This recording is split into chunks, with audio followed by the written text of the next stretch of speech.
Deus. Queridos, que bênção, né? Estamos felizes. Nós vamos continuar, então, com a série Escolhendo a Excelência. Nós estivemos falando nessa série sobre as 3 vertentes por onde a nossa alma é restaurada. Nós sabemos que a nossa alma tem 3 partes, né? A mente, a emoção e a decisão, que é a vontade. E como houve a queda, agora a graça quer restaurar essas 3 áreas e, através dessas 3 áreas, nos levar à plenitude, à maturidade de varão perfeito. Então, ele trabalha primeiramente na mente, renovando a nossa mente através da palavra, no ensino da palavra, e aí nós podemos conhecer cada vez mais o Senhor. Desse conhecer cada vez mais o Senhor, ele vai trabalhar no nosso coração, e aí nós vamos nos apegar no Senhor. E desse conhecer e se apegar no Senhor, nos tornará animados e aptos para trabalhar para o Senhor, representar o Senhor, revelar o Senhor. E neste ponto, onde a pessoa vai fazendo isso de forma repetida e Deus vai trabalhando, a pessoa vai alcançando, como diz, buscai o reino de Deus e sua justiça, e todas essas coisas são acrescentadas. Nós tivemos nessa série falando, escolhendo a excelência, sobre a importância da renovação da mente. Agora nós estamos falando sobre o coração se apegar, e semana que vem nós vamos falar sobre a aplicação disto de forma prática, revelando o Senhor. Terminando essa série, nós vamos começar uma outra chamada A Liberdade para Escolher a Excelência.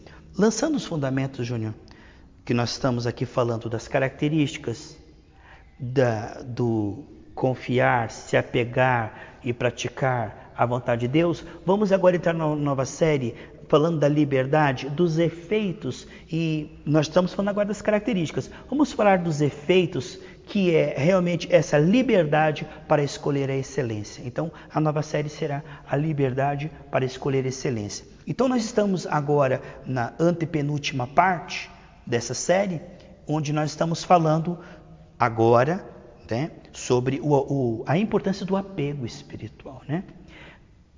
Da importância do nosso coração ser inclinado ao Senhor, porque isso foi perdido na queda.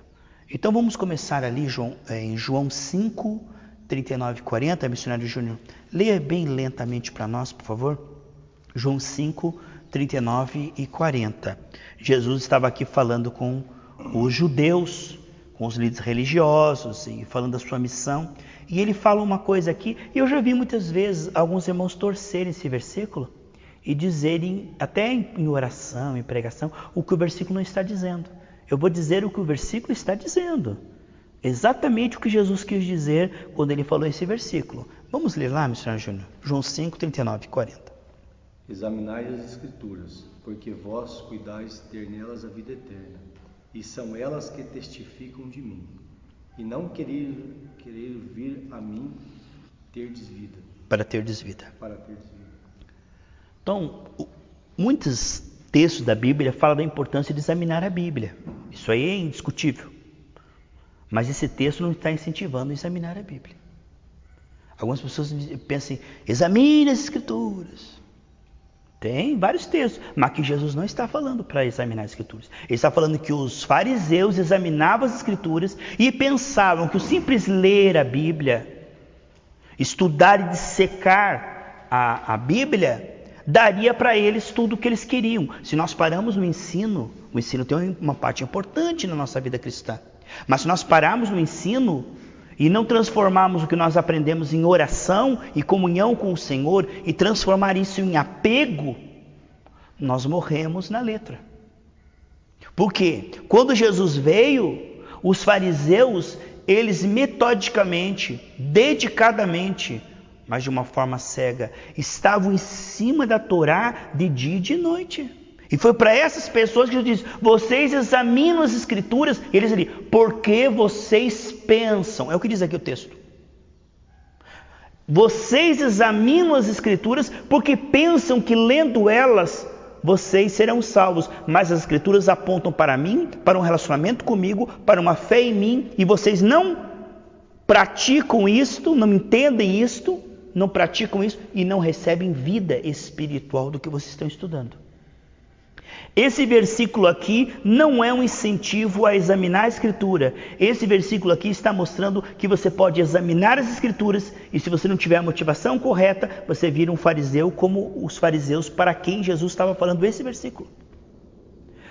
O ler a Bíblia e examinar a Bíblia pode ser altamente prejudicial se fizer isso de forma religiosa, religiosamente, mecanicamente e sem compreender o propósito para o qual a Escritura foi dada, para nós nos relacionarmos com o Senhor. Veja o que diz ali: contudo não quereis vir a mim para terdes vida. Ele diz, examinai as Escrituras. Por quê? Ele está falando porque vocês julgam, vocês pensam equivocadamente que examinando as Escrituras na mente antiga, sem receber o meu Espírito, religiosamente, vocês pensam, olha lá, examinai as Escrituras, porque julgais ter nela a vida eterna, e são elas que testificam de mim. Amados, vamos ver aqui, agora, missionário Júnior, por gentileza, Mateus capítulo 2, versículo 4 e 5. Mateus capítulo 2, versículo 4 e 5.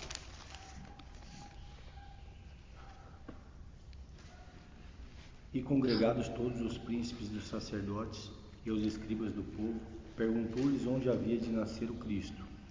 E eles lhes disseram, em Belém de Judeia, porque assim está escrito pelo profeta. Você fica a tua vida inteira, até ficar idoso, em cima dessa Bíblia, para estudar aonde virá o Messias. Você está ali, estudando, para detalhadamente, porque o Messias está para chegar. E aí vem os magos e dizem, olha, ele chegou. Herodes fica com inveja e diz, vou matar ele. E sabe o que os fariseus fazem? Continuam em cima da Bíblia, eles não levantam o bumbum da cadeira. Eles não tomam uma atitude correspondente. Você estuda a vida inteira para saber que o Messias está vindo, e quando o Messias vem, você diz exatamente, ele vai nascer em Belém da Judéia. Você sabe o endereço, você sabe a teoria, mas sabe o que você faz? Absolutamente nada. Vem os magos lá do Oriente e dizem, ei, nós temos a luz, o Messias, onde ele vai? Ah, lá em Belém.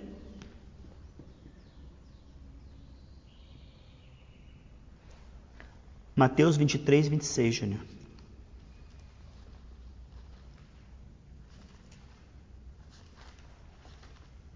Mateus 23, 26.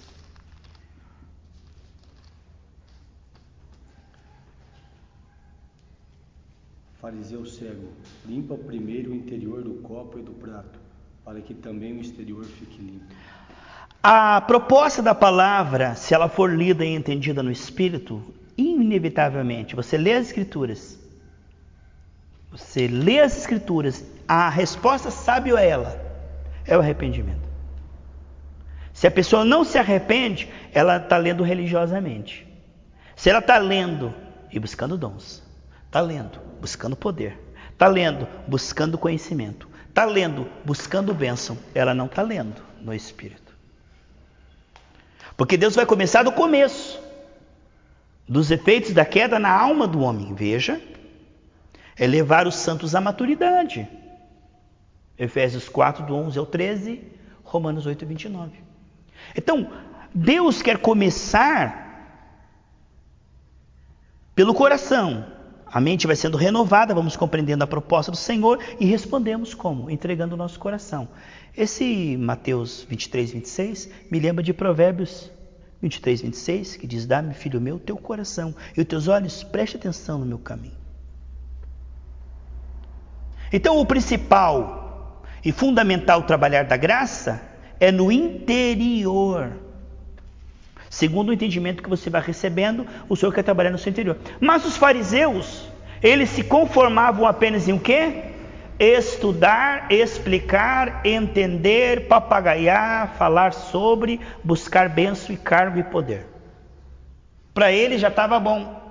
Sabe o que eles pulavam, Júnior? Eles pulavam o trabalhar no coração.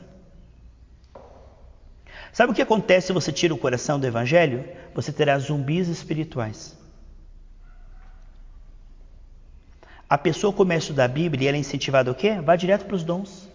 Já vai direto para o ministério. Vai buscar fogo na montanha. Vai buscar os dons. Aí o que acontece? Essas coisas vêm rápido, querido. Se você começar a orar a madrugada toda e buscar dons e buscar conhecimento teológico, vai chegar uma hora que você vai pensar que vai estar pronto. Esse é um atalho perigoso que os fariseus tiveram.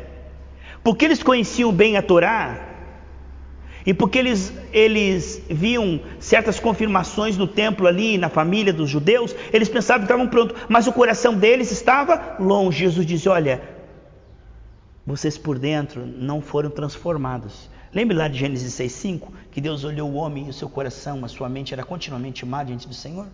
Gênesis 6,5. É assim que está o homem.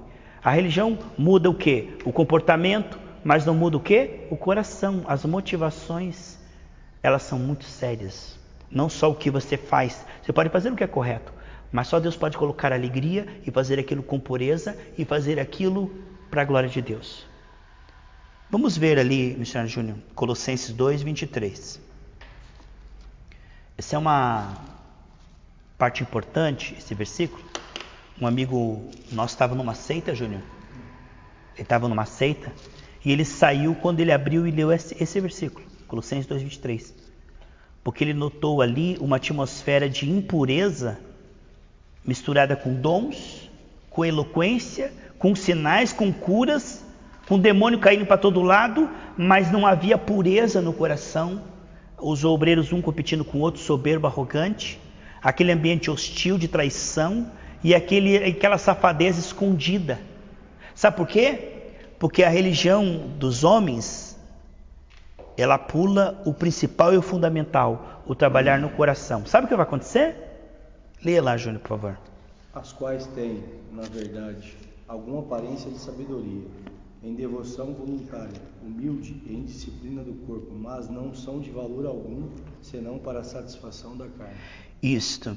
Aqui na minha diz assim, ó, não tem valor algum contra a sensualidade.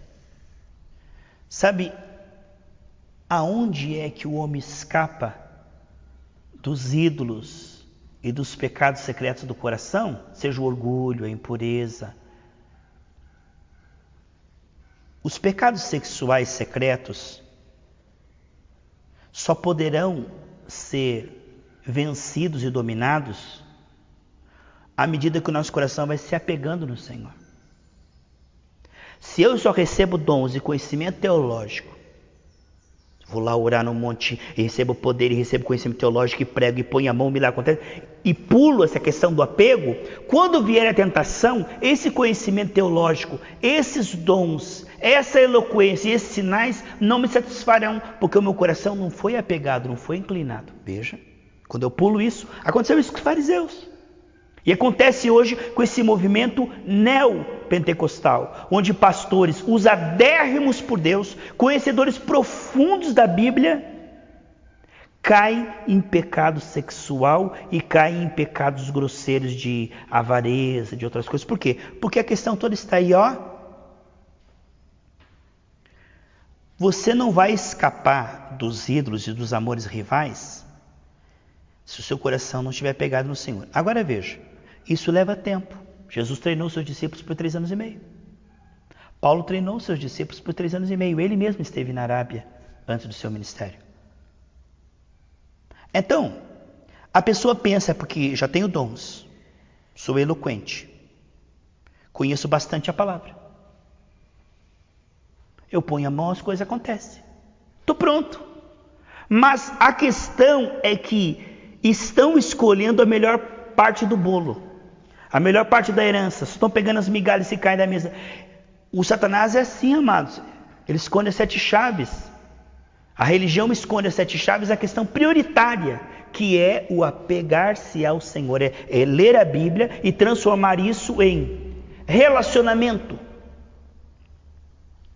Gemidos direcionados para se apegar no Senhor. Você vai ver que muitas pessoas conhecem o Senhor. E muitas pessoas vão sendo abençoadas pelo Senhor. Mas você não vai conseguir 1% delas que está com esse conhecimento e com essas bênçãos correspondendo em se apegar no Senhor. Diz a Bíblia que houve um rei que foi abençoado, mas o seu coração não correspondeu ao Senhor. Porque quando eu começo a ser abençoado e usado por Deus, isso pode me conformar, e eu me conformar com isso e virar um fariseu, exatamente como os fariseus. Ser usado por Deus e ser abençoado por Deus é o que eu queria. Estou sendo abençoado, estou sendo usado, o que mais eu quero? Mas se eu não transformar todo esse conhecimento e meu cristianismo e gemer para me apegar no Senhor, eu estou completamente perdido. A enxurrada vai me levar, porque na hora que eu for tentado, eu vou cair. Porque o meu coração vai estar gemendo pelos ídolos. Vamos ver ali Tiago 1:22, Júnior. Então corremos o mesmo perigo dos religiosos da época de Jesus. É comer da árvore do conhecimento do bem e do mal e não comer da árvore da vida. 1:22. É um perigo, amados. E sede cumpridores da palavra e não somente ouvintes, enganando-vos com falsos discursos. Qual é o atalho mais perigoso? A árvore do conhecimento do bem e do mal, Júnior, é assim, ó. Conhecer para explicar, entender para falar sobre, entender sobre para repetir para. Isso é a árvore do conhecimento do bem e do mal. Qual que é a árvore da vida?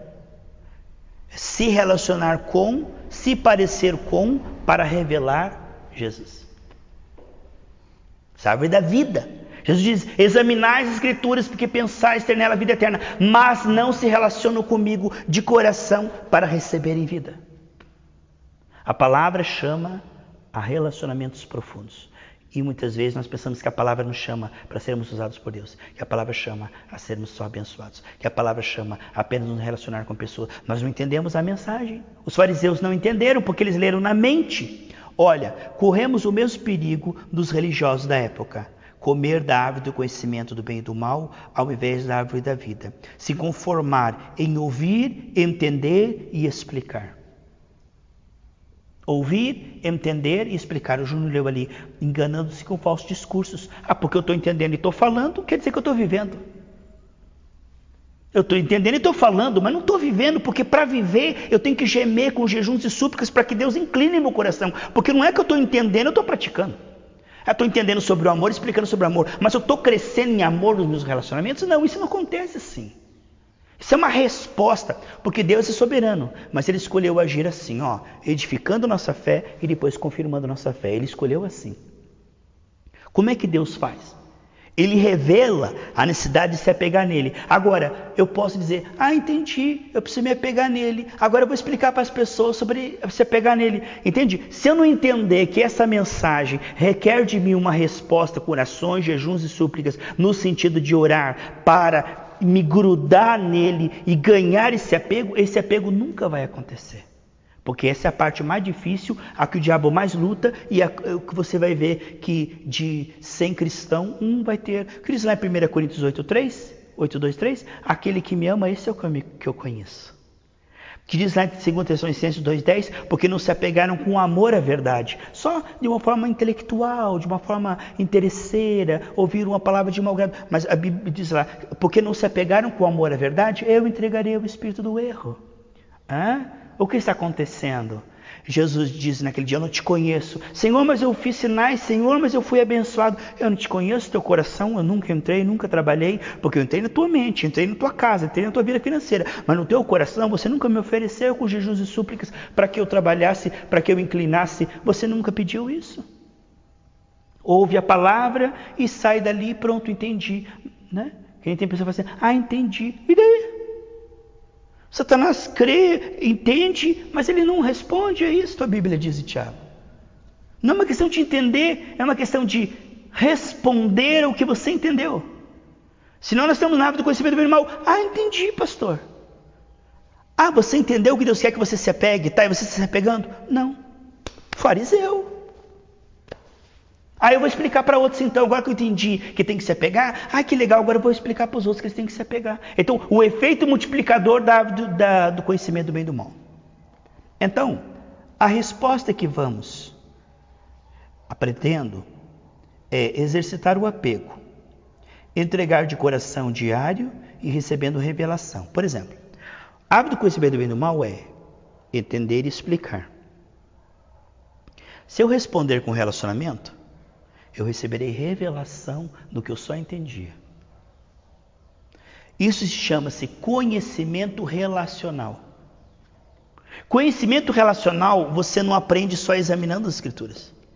O conhecimento relacional é conhecimento que vem pelo relacionamento. Esse é o conhecimento que Deus fala. Quando diz assim, que Adão conheceu a Eva, e quando diz lá a vida eterna, lá em João 17, 2 e 3, que a vida eterna é... A palavra conhecer ali, que fala que Adão conheceu a Eva, o relacionamento sexual é a parte mais profunda entre o homem e a mulher, é a parte mais profunda. Esse conhecer fala não de um conhecimento mental, fala de um conhecimento profundo de amor ardente. Conhecimento relacional. Por isso que quando o Júnior falou aqui na terça-feira, Carlos, essa palavra crer é muito profunda, eu falei exatamente. Porque esse crer é a revelação que vem pelo relacionamento. Muitos que dizem crer, mas tem um crer igual dos fariseus, um crer baseado na árvore do conhecimento do bem e do mal. E funciona, e dá resultados. Mas não é um crer que é revelação que vem pelo relacionamento. Pularam isso, os fariseus pularam isso.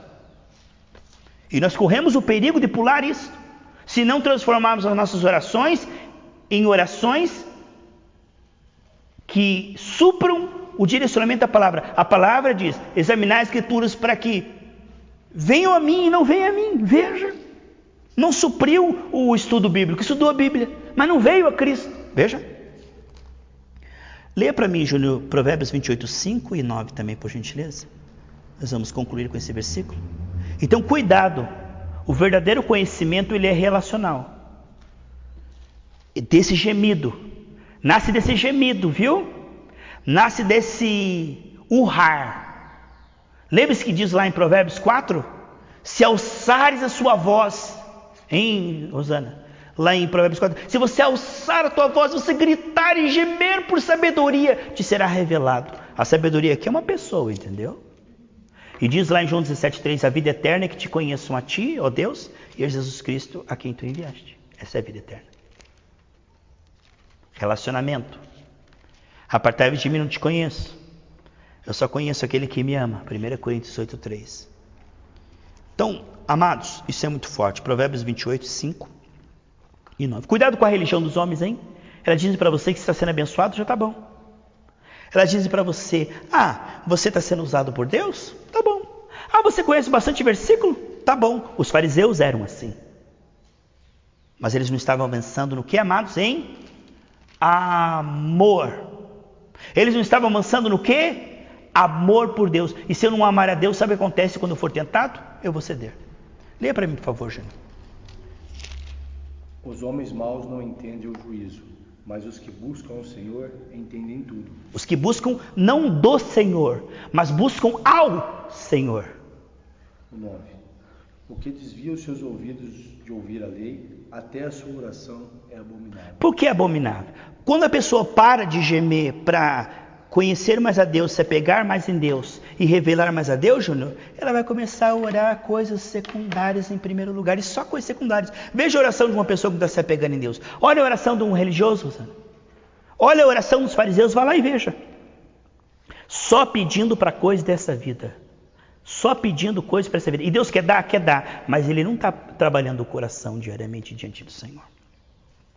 Para concluir, Júnior, antes de nós comentarmos aqui entre nós, leia por gentileza, Júnior, Romanos 11, 9 na Bíblia Viva aqui. Olha que coisa extraordinária. Mas estou sendo abençoado, pastor. Está funcionando. Eu joguei o envelope lá e deu certo. Mas eu estou indo nessa igreja, vocês falam mal desse pastor aí. Mas estou indo nessa campanha aí, eu fui curado. Eu estou indo nessa campanha aí, eu consegui 2 mansões. Mas pastor, está dando resultado, então Deus está abençoando. Veja lá.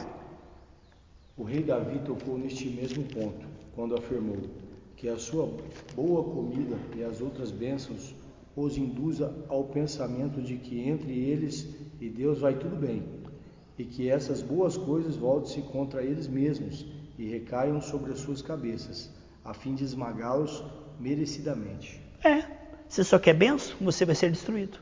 Porque essa bênção vai ficar aqui, mas o teu coração não está preparado para o arrebatamento e nem para o lado de lá. Você não buscou o reino de Deus.